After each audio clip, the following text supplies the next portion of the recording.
ترتیب کو ہم پڑھیں گے، لیکن میں آپ کو یہاں پر ایک بڑی اہم بات بتانا چاہ رہا ہوں جو کہ معراج کے واقعہ سے ہمیں معلوم ہوتی ہے۔ وہ بات ہمارے لیے انتہائی اہم، بلکہ سمجھیے کہ ہماری دین کی بنیادوں میں سے ایک بڑی اہم بنیاد ہے، اور اسی طریقے سے خاص کر یہاں پر جس ملک میں آپ رہ رہے ہیں، آپ کو وہ مسائل بہت سارے درپیش آتے ہیں۔ شریعت اس میں ہمیں کیا سبق یا شریعت ہمیں اس میں کیا گائیڈنس دیتی ہے، وہ آج آپ پڑھیں گے۔ وہ ایک نقطہ یا ایک پوائنٹ وہ یہ ہے کہ جب رسول اللہ صلی اللہ علیہ وسلم معراج سے تشریف لے کر آئے تو جو سامنے جتنے مشرکین تھے سب نے انکار کیا۔ انہوں نے کہا کہ یہ بات لاجیکل نہیں لگتی کہ ہم جاتے ہیں صرف بیت المقدس تک 15 دن لگتے ہیں، آپ یہ کہیں کہ راتوں رات میں گیا اور پھر میں واپس آ گیا۔ اور پھر سیدنا صدیق اکبر رضی اللہ تعالیٰ عنہ کے سامنے یہ بات پیش کی گئی۔ سیدنا صدیق اکبر نے فرمایا ہاں واقعی عقل میں نہیں آتی، لیکن جب ان کو ابو جہل نے یہ بتایا کہ یہ تو تمہارے نبی کہہ رہے ہیں، پھر انہوں نے کہا کہ بھائی عقل میں اگرچہ نہیں آتی لیکن میرے نبی نے کہا ہے تو اس سے سچی بات کوئی ہو نہیں سکتی۔ یہ چیزیں ہم نے پچھلی دفعہ مکمل کر لی۔ تو یہاں مسئلہ یہ آ جاتا ہے کہ اگر ایک چیز ہمارے سامنے ایسی آ جائے کہ عقل جو ہے ریشنلی وہ اس کو سمجھ نہیں آ رہا، لیکن شریعت ایک بات کہہ رہی ہے، تو اس صورت میں ہم ہوتا یہ کہ 3 حصوں میں لوگ تقسیم ہو جاتے ہیں۔ ایک گروپ وہ تو یہ کہتا ہے کہ بھائی یہ بات چونکہ عقل میں نہیں آ رہی ہے، شریعت کی تو چلو ہوگی لیکن عقل میں نہیں آ رہی تو بس اس کا انکار کر دیتے ہیں اور اپنی عقل کے مطابق عمل کرتے رہتے ہیں۔ دوسرا گروپ وہ ہوتا ہے، وہ یہ کرتا ہے کہ وہ دوسری اسٹریم پہ کھڑا ہوا ہوتا ہے، وہ یہ کرتا ہے کہ بھائی چونکہ یہ بات شریعت کا تو مسئلہ ٹھیک ہے، چونکہ یہ بات جو ہے نا عقل کے خلاف ہے تو وہ شریعت کے الٹرنیشن شروع کر دیتے ہیں، اس میں اس کے جو ہے آپریشن شروع کر دیتے ہیں۔ تو پھر ہوتے کرتے وہ جو شریعت کا جو مسئلہ یا شریعت کی اصل بات ہوتی ہے اس کو بالکل تبدیل کر کے عقل کے مطابق کر لیتے ہیں۔ یہ ایک اور ایکسٹریم۔ ایک تیسری ایکسٹریم ہوتی ہے، وہ یہ کہتی ہے کہ بھائی چونکہ بس اللہ اور اس کے نبی کی بات ہے تو بس اسی طرح سے ماننا ہے، اس کو بریف نہیں کرتے۔ اس کا نقصان یہ ہوتا ہے کہ خاص کر ہمارا جو انسان جس معاشرے میں رہ رہا ہے وہ یہ سمجھتا ہے کہ شاید اسلام کے پاس بھی ویسے ہی احکامات ہیں جیسے کہ ہندو مذہب میں ہیں، بس عقل میں آئے یا نہ آئے بس تم نے عمل کرتے چلے جانا ہے۔ جیسے دوسرے مذاہب میں ہے وہ بالکل کمپیئر کرنا شروع کر دیتا ہے اسلام کو دوسرے مذاہب کے ساتھ۔ تو لیکن اس معاملے میں اسلام کی گائیڈنس کیا ہے؟ جب آپ کے سامنے کوئی ایسی چیز آ جاتی ہے جو آپ یہ سمجھ رہے ہیں کہ بھائی میری عقل میں یہ بات نہیں آ رہی، اور اس صورت میں اسلام کی گائیڈنس کیا ہے یا اسلام کا جو ورژن کیا ہے اس صورت میں؟ دیکھیے سب سے پہلے تو آپ ایک بات سمجھ لیجئے، قرآن مجید میں اللہ تعالیٰ نے ارشاد فرمایا وَمَا كَانَ لِمُؤْمِنٍ وَلَا مُؤْمِنَةٍ إِذَا قَضَى اللَّهُ وَرَسُولُهُ أَمْرًا أَن يَكُونَ لَهُمُ الْخِيَرَةُ مِنْ أَمْرِهِمْ۔ کسی مومن مرد کو اور کسی مومن عورت کو یہ اختیار نہیں ہے، جب اللہ اور اس کے رسول کی بات آ جائے پھر اس کے بعد وہ اپنے اختیار چلاتا پھرے۔ کسی مومن مرد کو اور عورت کو اختیار نہیں، جہاں اللہ اور اس کے رسول کی بات آ گئی بس اف اینڈ بٹس کے بغیر اس کو اسی طرح سے یمنعن تسلیم کرنا ہے۔ یہ بات ہے عقیدے کی۔ میری بات سمجھ میں آ گئی؟ اب آ جائیے کہ اگر ایک چیز ہمیں بظاہر نظر آ رہی ہے وہ عقل کے خلاف ہے تو ایسی صورت میں مجھے کیا کرنا ہے؟ یہاں میں آپ کو ایک بات بتاتا چلوں، بلکہ آپ اس کو نا پوائنٹس میں لے لیں تاکہ چیزیں آپ کو یاد رہیں۔ اس میں سب سے پہلا پوائنٹ آپ یہ سمجھیے، اللہ تعالیٰ نے انسان کو جو علم حاصل کرنے کے ذرائع دیے وہ مختلف ہیں، یعنی جس کے ذریعے سے انسان کسی چیز کا علم حاصل کرے۔ سب سے پہلا جو سٹیپ یا سب سے پہلا جو ذریعہ ہے علم حاصل کرنے کا وہ آپ کے 5 سینسز ہوتے ہیں، یہ جو حواس خمسہ جنہیں بولتے ہیں۔ مثال کے طور پر آپ کسی چیز کا علم حاصل کرتے ہیں سن کے، اب آپ کو معلوم ہو رہا ہے میں کیا بول رہا ہوں، آپ کانوں سے دیکھ رہے ہیں، ٹھیک ہے۔ اب اس کا رنگ کیا ہے یہ مجھے معلوم، اس کا رنگ کیا ہے میری آنکھیں مجھے بتاتی ہیں، ٹھیک ہے۔ اچھا یہ ہارڈ ہے یا سافٹ ہے یہ مجھے میں چھونے سے پتہ لگتا ہے، سمجھ میں آ گئی۔ بعض یہ چیز کھٹی ہے یا میٹھی ہے وہ چکھنے سے معلوم ہوتی ہے۔ اور اسی طریقے سے کہ جب کسی چیز کو دیکھ کے سن کے کسی چیز کو سونگ کے آپ کسی چیز کو سن کے آپ علم حاصل کرتے ہیں، یہ سب سے پہلا جو ہے علم حاصل کرنے کا ذریعہ ہوتا ہے، سمجھ میں آئے۔ لیکن اس کی ایک حد ہے، ایک حد تک یہ کام کرتے ہیں۔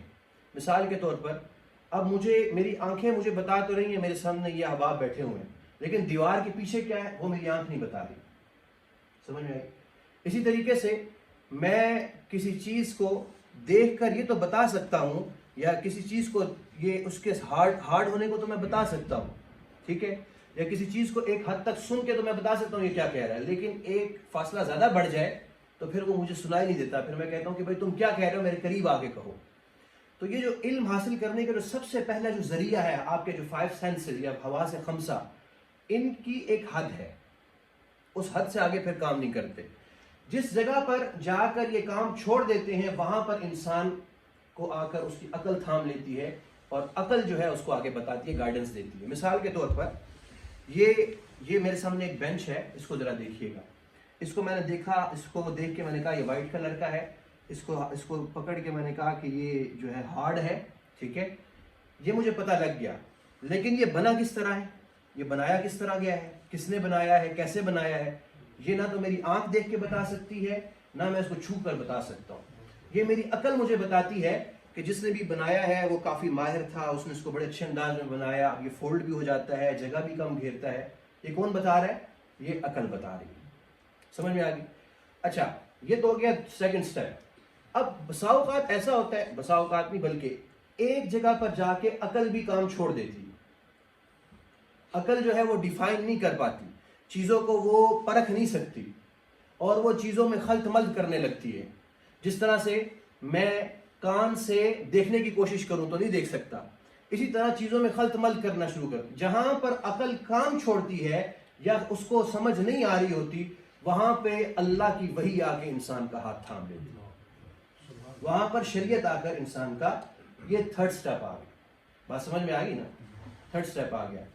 تو یہ میں نے آپ کو فرسٹ پوائنٹ سمجھا دیا کہ انسان کو علم کیسے حاصل ہوتا ہے۔ اچھا، اب دوسرا پوائنٹ سمجھ لیجئے، اگرچہ میں نے اسی طرف اشارہ کیا ہے لیکن دوبارہ سے دوسرا پوائنٹ یہ کہ ان تمام چیزوں کی اپنی اپنی جورسڈکشن ہے، اپنی اپنی ڈومین ہے، ٹھیک ہے۔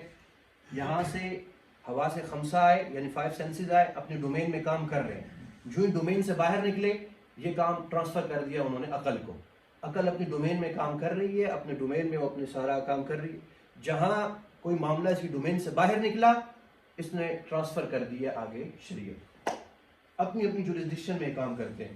جو ہی یہ اپنی جورسڈکشن سے باہر نکلتے ہیں یہ کام چھوڑ دیتے ہیں، یہ کام صحیح طرح سے نہیں کر پاتے۔ اس کا یہ مطلب نہیں کہ یہ ٹھیک نہیں ہے، لیکن چونکہ یہ اپنی ڈومین سے باہر نکل رہے ہیں اس وجہ سے کام صحیح نہیں کرتے۔ یہاں تک آپ کو بات سمجھ میں آ گئی ہے؟ جی۔ اچھا، اب تھرڈ پوائنٹ کی طرف آئیں، اور اہم پوائنٹ۔ اور یہ وہ پوائنٹ ہے جہاں پر آ کر بہت سارے لوگ وہ گمراہی کا شکار ہو جاتے ہیں۔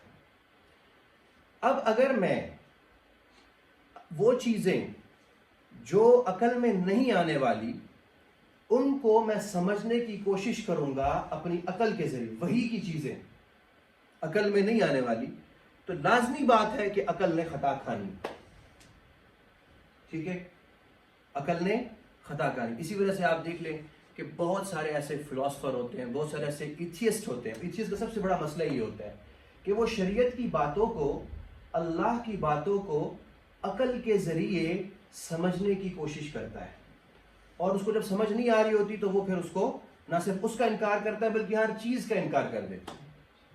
جب وہ اللہ کی باتوں کو سمجھ نہیں پاتا تو وہ اللہ کے ایگزسٹنس کا انکار کر دیتا ہے۔ سمجھ میں آئی؟ خطا کدھر کھا رہا ہے کہ وہ جس کی ڈومین نہیں ہے وہ اس چیز سے کام لے رہا ہے، جس کی جورسڈکشن نہیں ہے وہ اس چیز سے کام لے رہا ہے، وہ سیکنڈ والے سے تھرڈ والے سٹیپ کا کام لے رہا ہے۔ سمجھ میں آ گئی نا؟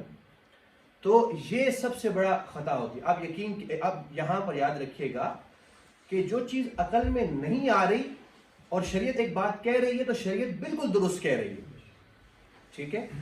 اور ہم نے یاد رکھیں سائنٹیفک بلیف نہیں رکھنا، ایک بات یاد رکھیے گا، بلکہ ہم نے سائنٹیفک تھیوریز جو ہے ان کو تو ماننا ہے، بلکہ کیونکہ وہ آپ کا سامنے آبزرویشن ہے اور آپ کا تجربہ ہے، لیکن سائنٹیفک بلیف نہیں رکھنا۔ کیوں؟ وجہ اس کی یہ ہے، سائنس جو ہے نا وہ صرف اور صرف آپ کے میٹر سے بات کر رہی ہوتی ہے، بھائی یہ میٹر ہے، یہ کیسے بنا، یہ کیوں بنا، بس اس سے اوپر کیا ہے وہ اس سے بات نہیں کرتی، ٹھیک ہے۔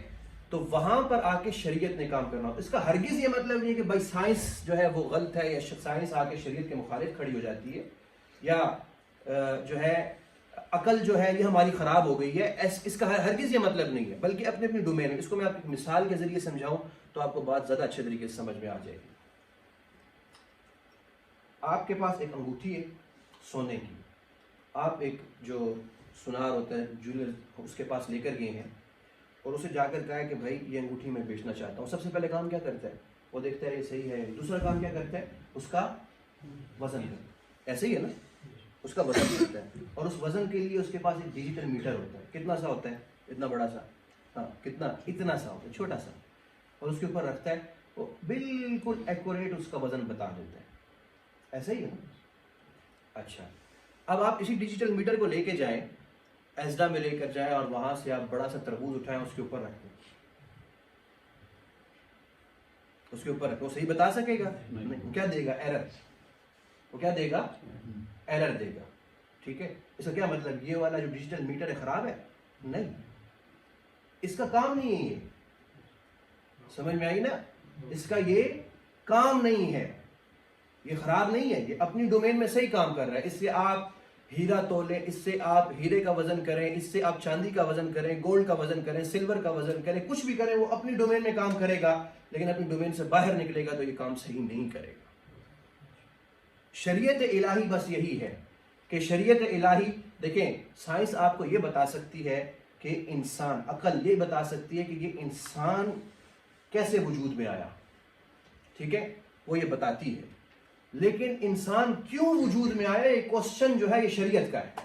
وہ شریعت آ کے بتاتی ہے، وہ اللہ کے نبی آ کے بتاتے ہیں. ٹھیک ہے. یہ معراج کا واقعہ اس حوالے سے بہت اہم ہے ہمارے لیے. آپ کو زندگی میں بہت زیادہ ان چیزوں کے سامنے آپ دیکھیں گے. آپ کو بسا اوقات آپ کو ڈیجیٹل میڈیا پہ آپ کو بہت سارے مسائل آپ کو ایسے نظر آئیں گے، لوگ آپ سے سوال کریں گے اس طرح کے مسائل. تو انسان پھر نا وہ کشمکش کا شکار ہو جاتا ہے، پتہ نہیں شریعت اس بارے میں کیا کہتی ہے. پھر وہ یہ سمجھتا ہے کہ شاید شریعت عقل کے خلاف ہے. نہیں، شریعت دیکھیں، عقل کے خلاف ہونا ایک اور چیز ہے، عقل سے اوپر ہونا اور چیز ہے. ان دونوں میں فرق کیجئے گا. عقل کے خلاف ہونا اور چیز ہے، عقل سے اوپر ہونا. بہت سارے جو معاملات، مثال جنت اور جہنم میں نہیں عقل میں آتے، اسی وجہ سے تو کہا گیا بھائی اس پہ ایمان رکھو. سمجھ میں آئی ہے نا؟ غیب پر ایمان کا کیا مطلب ہے کہ بھائی جنت و جہنم نہیں عقل میں آئیں گے، اس کا کام نہیں ہے، اس پر اسی وجہ سے تو ایمان رکھو. ایمان کا مطلب یہ ہے کہ جس طرح تمہارا اللہ اور اس کا رسول کہہ رہا ہے تو اسی طرح سے بات. تو امید ہے کہ یہ آپ کو 3 پوائنٹ سمجھ میں آ گئے ہوں گے.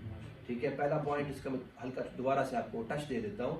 پہلا پوائنٹ اس کا یہ ہے کہ اللہ تعالیٰ نے 3 سٹیپس رکھے ہیں ہمیں علم کے حصول کے. علم کے حصول کے کتنے؟ 3 سٹیپس ہیں. دوسرا جو پوائنٹ ہے، ہر سٹیپ کی اپنی اپنی جورسڈکشن ہے. ٹھیک ہے. اور تیسرا سٹیپ جو ہے، شریعت عقل کے ذریعے آپ جب بھی شریعت کو سمجھنے لگیں گے، کوشش کریں گے، اس کا یہ مطلب نہیں کہ وہ ہمیشہ ایرر آئے گا. آپ کو بہت سارے شرعی احکامات ہیں وہ عقل میں سمجھ میں آئیں گے. اور جہاں پر آپ یہ سمجھ رہے ہیں، آپ یہ نظر آ رہا ہے کہ بھائی یہ حکم ہے میری عقل میں نہیں آ رہا، تو اس کا مطلب یہ ہے کہ اس کی ڈومین سے باہر ہے. اس کو میں نے ایز اٹ از ماننا ہے جس طرح اللہ اور اس کے رسول نے کہا.